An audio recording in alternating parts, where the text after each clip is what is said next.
Everyone, welcome to lesson session academy. Friends, आज के इस वीडियो में हम लोग 6th क्लास के ज्योग्राफी के chapter 2 globe latitudes and longitudes का पार्ट 2 करेंगे। पार्ट 1 में हम लोगों ने ग्लोब के बारे में, एक्सिस के बारे में, इक्वेटर के बारे में एंड जो पैरेलल्स ऑफ लैटिट्यूड थे उसको हम लोगों ने डिस्कस किया था। इसके साथ साथ हम लोगों ने जो हमारे 4 इंपॉर्टेंट पैरेलल्स ऑफ लैटिट्यूड थे, Tropic of cancer, tropic of Capricorn, Arctic Circle and Antarctic Circle, उसको भी हम लोग डिस्कस कर चुके हैं। देन हम लोग हमारे जो हीट जोन्स हैं अर्थ के, उसको भी हम लोगों ने डिस्कस किया था।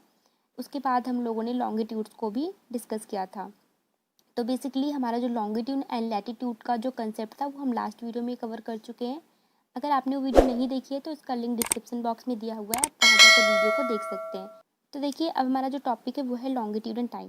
देखिए, जो लॉन्गिट्यूड है और टाइम है, इनका क्या रिलेशन है, इसको हम लोग यहाँ पर डिस्कस करेंगे।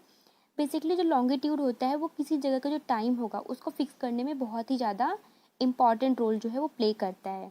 यहाँ बताया हुआ है कि टाइम को मेज़र करने का जो बेस्ट तरीका है वो क्या है कि हम मूवमेंट देखें अर्थ की, मून की और प्लैनेट्स की। यानी हम लोग अर्थ, मून और प्लैनेट्स की मूवमेंट के थ्रू टाइम को मेज़र कर सकते हैं। सन जो होता है वो डेली राइज होता है और डेली सेट होता है, और इस तरह ये जो है बेस्ट टाइम कीपर है थ्रू आउट द वर्ल्ड, क्योंकि जो सन होता है वो ऑल ओवर वर्ल्ड में ही डेली राइज होता है और डेली सेट होता है। इस तरह जो है ये ऑल ओवर वर्ल्ड के लिए ही बेस्ट टाइम कीपर है। लोकल टाइम जो है वो सन की जो शेडो कास्ट होती है उसके थ्रू भी उसका अंदाज़ा लगाया जा सकता है। कैसे? दोपहर के समय क्या होती है, जो हमारी शेडो बनती है वो शॉर्टेस्ट होती है, मतलब सबसे छोटी बनती है, और सनराइज और सनसेट के समय में जो शेडो बनती है वो सबसे बड़ी बनती है। तो इस तरह हम लोग अंदाज़ा लगा सकते हैं कि अगर हमारी जो शेडो बन रही है वो छोटी बन रही है तो इट मीन्स कि ये नून का टाइम है, और हमारी शेडो जब लॉन्गेस्ट बनेगी तो इट मीन्स कि ये सनराइज या फिर सनसेट का टाइम है। अब आगे बताया हुआ है कि जब प्राइम मेरिडियन पर सन जो होगा वो हाईएस्ट पॉइंट पर होगा, तो जितने भी प्लेसेस जो इस मेरिडियन पर आएंगे वहाँ पर क्या होगा, मिड डे और नून होगा। कहने का मतलब ये है कि अगर प्राइम मेरिडियन पर, ये वाला 0 डिग्री लॉन्गिट्यूड पर प्राइम मेरिडियन होता है, यहाँ पर जब सन की रेज बिल्कुल सीधी पड़ेंगी, यानी वो हाईएस्ट पॉइंट पर होगा सन, और सन की रेज जो है इस पर 90 डिग्री का एंगल बनाते हुए पड़ेंगी बिल्कुल सीधी, तो जितने भी प्लेसेस आएंगे इस मेरिडियन पर, चाहे वो यहाँ पर हो, चाहे वो यहाँ पर हो, चाहे वो यहाँ पर हो, तो सब पर क्या होगा, मिड डे और नून होगा, यानी दोपहर के 12 बजेंगे। तो जैसा कि हम लोगों ने लास्ट वीडियो में डिस्कस किया था कि हमारी जो अर्थ होती है वो वेस्ट टू ईस्ट जो है वो रोटेट करती है। तो इस वजह से क्या होगा कि जितने भी प्लेसेस जो ग्रीनविच के ईस्ट में आएंगे वहाँ का टाइम क्या होगा, ग्रीनविच के टाइम से आगे होगा, और जितने भी प्लेसेस जो ग्रीनविच के वेस्ट में आएंगे वहाँ का टाइम क्या होगा, ग्रीनविच के टाइम से पीछे होगा। कहने का मतलब ये है कि मान लीजिए हमारा 0 डिग्री लॉन्गिट्यूड पर हमारा ये प्राइम मेरिडियन है, तो जितने भी प्लेसेस जो ईस्ट में आएंगे, इधर जो भी प्लेसेस होंगी उनका टाइम क्या होगा, ग्रीनविच के टाइम से आगे होगा, और जितने भी प्लेसेस जो वेस्ट में होंगे ग्रीनविच के, उनका टाइम क्या होगा, ग्रीनविच के टाइम से पीछे होगा। अब इसको कैलकुलेट कैसे किया जाता है? देखिए, यहाँ पर टाइम को कैलकुलेट करने के लिए बताया गया है कि हमारी जो अर्थ होती है वो 360 डिग्री रोटेट करती है 24 आवर्स में। अर्थ जो है 360 डिग्री रोटेट करेगी 24 आवर्स में, और इस तरह ये 15 डिग्री रोटेट करेगी 1 आवर में। तो 15 डिग्री रोटेट करेगी 1 आवर में, और 1 डिग्री रोटेट करेगी 4 मिनट में। तो इस तरह क्या होगा कि जब ग्रीनविच पर दोपहर के 12 बजेंगे तो ग्रीनविच के 15 डिग्री ईस्ट में क्या होगा, टाइम क्या होगा, 1 आवर आगे होगा। 1 आवर आगे क्यों होगा, क्योंकि देखिए हम 15 डिग्री आगे आ रहे हैं, 15 डिग्री ईस्ट की तरफ आ रहे हैं, और 1 डिग्री में और 1 डिग्री को कंप्लीट करने में उसको 4 मिनट लगते हैं। तो हम 15 को 4 से मल्टीप्लाई कर देंगे तो हमारा टाइम क्या आ जाएगा, 60 मिनट। तो इसका मतलब क्या होगा कि वो 60 मिनट आगे होगा। और इस तरह हम ग्रीनविच के जब पीछे जाएंगे, 15 डिग्री वेस्ट में जाएंगे, तो वहाँ का टाइम क्या होगा, 1 घंटे पीछे होगा, यानी वहाँ पर 11 बजेंगे। तो समझ में आया? अगर नहीं आया तो आप वीडियो को एक बार बैक करके दोबारा देख सकते हैं। आई होप आपको समझ में आ जाएगा। और अब आगे देखिए, बताया हुआ है कि similarly at 180 degree it will be midnight when it is 12 noon at Greenwich. तो 180 डिग्री पर जब मिडनाइट होगा तो ग्रीनविच पर क्या होगा, दोपहर के 12 बजेंगे। देखिए, 180 डिग्री जो होता है वो ईस्ट और वेस्ट नहीं होता, वो दोनों सेम लाइन पर ही कंसाइड करते हैं, हमने लास्ट वीडियो में डिस्कस किया था। तो यहाँ पर जब मिडनाइट होगा तो ग्रीनविच पर क्या होगा, 12 बजेंगे, यानी यहाँ इन दोनों के टाइम पर क्या है, पूरे 12 घंटे का अंतर है। अगर आप किसी प्लेस पर गए हो और आपको वहाँ का टाइम नहीं पता, तो आप अपनी वॉच को एडजस्ट कर सकते हो 12 ओ क्लॉक पर, जब सन बिल्कुल हाईएस्ट पॉइंट पर होगा स्काई में, यानी सन जब बिल्कुल सर के ऊपर होगा, सन बिल्कुल 90 डिग्री के एंगल पर होगा, तो आप जो है अपनी वॉच को 12 ओ क्लॉक पर एडजस्ट कर सकते हो। और ये जो टाइम होता है वो एक प्लेस का क्या होता है, लोकल टाइम होता है। You can see that all the places on a given meridian of longitude have the same local time. और आप देखोगे कि जितने भी प्लेसेस जो एक मेरिडियन पर होते हैं सबका टाइम क्या होता है, सेम होता है, यानी सबका लोकल टाइम जो होता है वो एक जैसा ही होता है। जैसे मान लीजिए अगर आप 15 डिग्री ईस्ट मेरिडियन पर हैं, ओके, तो यहाँ पर इस पूरी लाइन पर जो टाइम होगा वो क्या होगा, सेम होगा। बट अगर हम वही बात करें, हम 30 डिग्री ईस्ट मेरिडियन पर हैं, तो ज़रूरी नहीं है कि जो टाइम 15 डिग्री ईस्ट मेरिडियन पर है वही टाइम 30 डिग्री ईस्ट मेरिडियन पर भी होगा।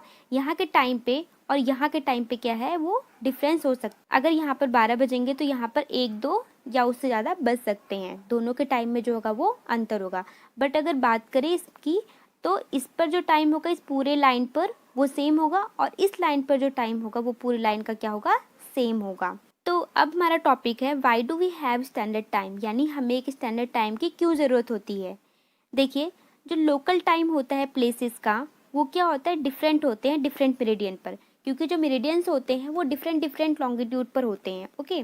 तो इस वजह से क्या होता है कि जो लोकल टाइम होता है प्लेसेस का वो भी क्या होता है, डिफरेंट होता है। तो एक टाइम टेबल को प्रिपेयर करना, चाहे वो ट्रेन के लिए हो, चाहे वो क्लासेस के लिए हो, चाहे वो मीटिंग के लिए हो, उसको प्रिपेयर करना बहुत ही ज़्यादा डिफ़िकल्ट हो जाएगा।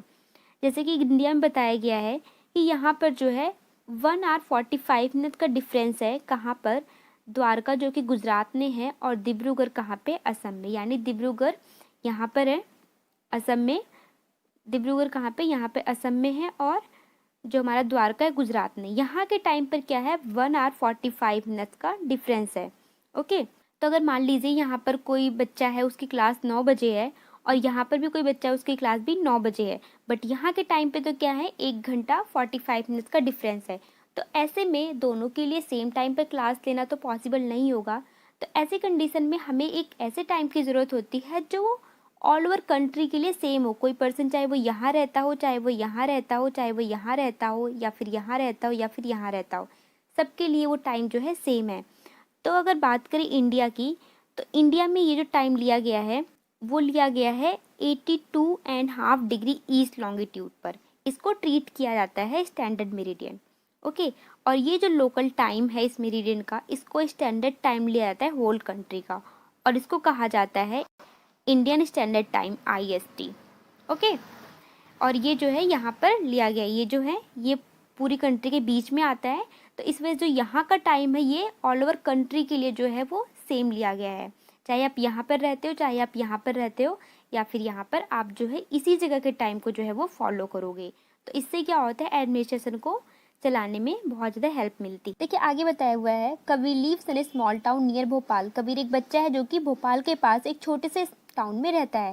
वह अपने फ्रेंड आलोक को बताता है कि आज रात वो लोग सो नहीं पाएंगे। क्यों? क्योंकि एक डे नाइट का क्रिकेट मैच होगा between India and England. India और इंग्लैंड के बीच में एक क्रिकेट मैच है जो कि लंदन में 2 बजे स्टार्ट होगा दोपहर के। इसका मतलब ये हुआ कि ये मैच इंडिया में स्टार्ट होगा 7:30 PM यानी शाम के 7 बजे, और मैच जो है फिनिश कब होगा, नाइट में। तो आपसे पूछा गया है, do you know what is the time difference between India and England. क्या आप इंडिया और इंग्लैंड के बीच में जो टाइम का डिफरेंस है वो आप बता सकते हो? तो देखिए लंदन में मैच स्टार्ट होगा 2 बजे, दोपहर के 2 बजे, और ये मैच इंडिया में स्टार्ट होगा 7:30 PM। तो दोनों के बीच में कितना डिफरेंस आ गया, दोनों के बीच में 5 आवर्स 30 मिनट का डिफरेंस आ गया, यानी इंडिया और इंग्लैंड के बीच में 5.5 घंटे का अंतर है। आगे है, India located east of Greenwich at 82 degree 30 minute east is 5 hours and 30 minute ahead of GMT। So it will be 7:30 PM in India when it is 2 PM noon in London। तो बताया हुआ है कि जो इंडिया है वो Greenwich के 82 degree 30 minute east है, मतलब वो उससे आगे है। इसका मतलब ये हुआ कि वो GMT के टाइम से, यानी जो हमारा ग्रीनविच है उसके टाइम से 5 आवर्स 30 मिनट आगे चलेगा, ओके। तो इस वजह से क्या होगा, जब लंदन में दोपहर के 2 बजेंगे तो इंडिया में 7:30 PM होगा, यानी शाम के 7 बजेंगे। Some countries have a great longitudinal extent and so they have adopted more than one standard time। देखिए कई सारी कंट्रीज जो होती है उनका लॉन्गिट्यूडनल एक्सटेंट जो होता है बहुत ज़्यादा होता है, उनकी लंबाई चौड़ाई जो होती है बहुत ही ज़्यादा होती है। जैसे आप रशिया को ले लो, चाइना को ले लो, या फिर USA को ले लो। तो इस वजह से क्या होता है, अगर वो लोग एक टाइम को जो है फॉलो करेंगे तो उनके लिए पूरी कंट्री में जो एडमिनिस्ट्रेशन होगा उसको चलाना बहुत ज़्यादा डिफिकल्ट हो जाएगा।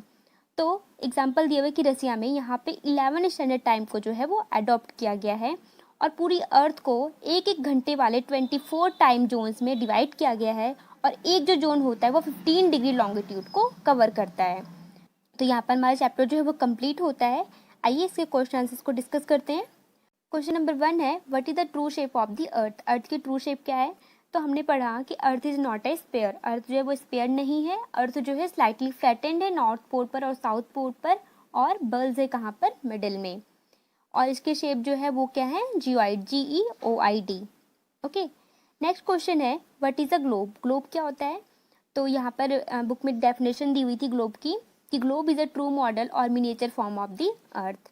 क्वेश्चन नंबर 3 है, what is the latitudinal value of the tropic of cancer. Tropic of cancer की जो लैटिट्यूडनल वैल्यू है वो क्या है? तो ट्रॉपिक ऑफ कैंसर की जो लैटिट्यूडनल वैल्यू है वो है 23.5 डिग्री नॉर्थ। ओके, और ट्रॉपिक ऑफ कैप्रिकॉर्न क्या है? 23.5 डिग्री साउथ में है वो। फोर्थ है, what are the 3 heat zones of the earth. तो जो हीट जोन्स है अर्थ की वो कौन कौन से? जो 3। तो हम लोगों ने पढ़ा कि जो सन से रेज आती है, सन की जो हीट आती है उसके हिसाब से पूरी अर्थ को 3 जोन्स में बांटा गया है। तो फर्स्ट हीट जोन का नाम क्या है? Torrid zone. सेकंड है टेम्परेट जोन और थर्ड जो है वो है फ्रिजिड जोन। नेक्स्ट है, what are parallels of latitude and meridians of longitude. तो पैरेलल्स ऑफ लैटिट्यूड क्या होते हैं एंड मेरिडियंस ऑफ लॉन्गिट्यूड क्या होते हैं? जो लाइंस इक्वेटर से पोल्स की तरफ जाती हैं, ऊपर की तरफ जाती हैं या फिर नीचे की तरफ जाती हैं, तो वो क्या कहलाती हैं? ये होते हैं हमारे पैरेलल्स ऑफ लैटिट्यूड। और जो लाइंस नॉर्थ पोल से साउथ पोल की तरफ आती हैं तो ये क्या कहलाते हैं? Meridians of longitude. Next question है, why does torrid zone receive maximum amount of heat. देखिए, इसे पूछा गया है कि जो टॉरिड जोन होता है उसमें मैक्सिमम अमाउंट ऑफ हीट जो है वो क्यों आती है, या फिर टॉरिड जो होता है वो ज़्यादा हीट जो है रिसीव क्यों करता है। तो टॉरिड जोन जो होता है वो ज़्यादा हीट क्यों रिसीव करता है? क्योंकि यहाँ पर सन की जो रेज होती हैं वो बिल्कुल सीधी पड़ती हैं। ये मान लीजिए हमारा टॉरिड जोन है, तो सन की जो रेज होगी, यहाँ पर हमारा सन है तो सन की जो होती है बिल्कुल सीधी पड़ती है और कम एरिया में पड़ती है। इस वजह से क्या होता है, यहाँ पर जो हीट होती है बहुत ज़्यादा होती है। नेक्स्ट क्वेश्चन है, why it is 5:30 PM in India and 12 Noon in London. जब इंडिया में 5:30 PM होगा तो लंदन में दोपहर के 12 क्यों बजेंगे? तो इसका आंसर होगा कि इंडिया जो है वो ग्रीनविच से, जो हमारा मेरिडियन है, उससे क्या है 82 डिग्री 30 मिनट ईस्ट में मतलब सिचुएटेड है। इस वजह से क्या होता है, इसका टाइम जो होगा वो लंदन के टाइम से 5 आवर्स 30 मिनट आगे चलेगा। इस वजह से दोनों के टाइम में इतना डिफरेंस है। अब हमें करेक्ट आंसर्स को टिक करना है। क्वेश्चन नंबर 1 है, the value of prime meridian is. देखिए, प्राइम मेरिडियन की वैल्यू क्या होती है? 90 होती है, 0 डिग्री होती है, फिर 60 डिग्री होती है। तो हम लोगों ने पढ़ा कि प्राइम मेरिडियन जो होता है वो 0 डिग्री लॉन्गिट्यूड पर होता है, तो इसका आंसर हो जाएगा 0 डिग्री। नेक्स्ट क्वेश्चन है, the frigid zone lies near. Frigid zone कहाँ पे लाई करता है? पोल्स के पास, इक्वेटर के पास, या फिर ट्रॉपिक ऑफ कैंसर के पास। तो फ्रिजिड जोन जो होता है वो पोल्स के पास होता है, नॉर्थ पोल में और साउथ पोल में। नेक्स्ट क्वेश्चन है, the total number of longitudes are. देखिए, जो टोटल नंबर होता है लॉन्गिट्यूड्स का वो क्या होता है? 360, 180 और 90। तो इसका आंसर होगा 360, क्योंकि हम लोगों ने देखा कि काउंटिंग जो होती है वो 0 से स्टार्ट होती है, जो 0 डिग्री मेरिडियन होता है, तो 180 डिग्री ईस्ट की तरफ जाता है और 180 डिग्री वेस्ट की तरफ जाता है, तो टोटल मिला कितना हो जाएगा? 360 हो जाएगा। नेक्स्ट है, the Antarctic circle is located in. Antarctic circle कहाँ पे लोकेटेड है? नॉर्थ हेमिस्फेयर में, सदर्न हेमिस्फेयर में, या फिर ईस्टर्न हेमिस्फेयर में। तो अंटार्कटिक सर्कल जो है वो सदर्न हेमिस्फेयर में लोकेटेड है। नेक्स्ट है, grid is a network of. Grid किसका नेटवर्क होता है? Parallels of latitude and meridians of longitude, या फिर the tropic of Cancer and Tropic of Capricorn, या फिर North Pole and South Pole. तो इसका आंसर होगा parallels of latitude and meridians of longitude, यानी ए वाला इसका आंसर हो जाएगा। अब हम फिलिंग द ब्लैंक्स दिया हुआ है। The tropic of Capricorn is located at. जो ट्रॉपिक ऑफ कैप्रिकॉर्न है वो कहाँ पे लोकेट है? ट्रॉपिक ऑफ कैप्रिकॉर्न है लोकेट है 23.5 डिग्री सदर्न हेमिस्फेयर में। ओके, नेक्स्ट है, the standard meridian of India is. Standard meridian जो इंडिया का है वो कहाँ पर है? 82 डिग्री एंड 30 मिनट ईस्ट पर जो है वो लोकेट है। नेक्स्ट है, the 0 degree meridian is also known as. तो 0 डिग्री मेरिडियन को हम और क्या कहते हैं? इसको हम कहते हैं प्राइम मेरिडियन। 0 डिग्री मेरिडियन को प्राइम मेरिडियन भी कहते हैं। नेक्स्ट है, the distance between the longitude decreases towards. देखिए, जो डिस्टेंस होती है लॉन्गिट्यूड्स की वो कब डिक्रीज होती है? जैसे जैसे हम पोल्स की तरफ बढ़ते हैं तो लॉन्गिट्यूड्स की जो डिस्टेंस होती है वो क्या होती है? डिक्रीज होने लगती है, कम होने लगती है। नेक्स्ट है, the Arctic circle is located in the dash hemisphere. तो आर्कटिक सर्कल जो कहाँ पे लोकेट है, किस हेमिस्फेयर में है, तो आर्कटिक सर्कल जो है वो नॉर्दर्न हेमिस्फेयर में लोकेटेड है, जबकि जो अंटार्कटिक सर्कल है वो कहाँ पे लोकेटेड है, वो सदर्न हेमिस्फेयर में लोकेटेड है। तो यहाँ पर हमारा चैप्टर जो है वो कंप्लीट हो गया और इसे क्वेश्चन आंसर्स भी हमने कर लिए। तो वीडियो कैसे लगी आप कमेंट करके बताइए, और अगर वीडियो पसंद आई हो तो इसे लाइक कीजिए और अपने फ्रेंड्स के साथ शेयर कीजिए, और अगर कोई डाउट है तो आप उसे भी कमेंट करके कमेंट सेक्शन में पूछ सकते हैं। मिलते हैं नेक्स्ट वीडियो में। Thank you, bye bye.